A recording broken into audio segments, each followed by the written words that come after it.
এটা কি বলো তো? এটা হচ্ছে দুধের সর। আজ আমি এটা দিয়ে ঘি বানাবো। তবে আমি সরটা ঘিটা আলাদা করব না, এটা একসঙ্গেই থাকবে। এটা মুড়ি দিয়ে ভাত দিয়ে ভালোই লাগে। আমার বাড়িতে সবাই খায়, এটা ভালোবাসে। মাধবীর মধু পেয়ে হলো মিতালি, এই বুঝি জীবনের মধু গীতালি।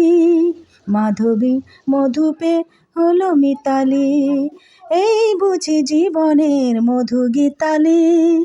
জলে দেখি জোনাকি, মন হলো আনমোনাকি।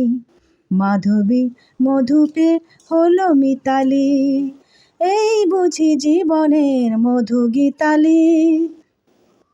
তাই কি বাতাস ফুলের গন্ধে ভরালো, তাই কি নয়ন মধুর স্বপ্নে জড়ানো। তাই কি বাতাস ফুলের গন্ধে ভরানো, তাই কি বাতাস মধুর স্বপ্নে জড়ানো। তাই চুপি চুপি কথা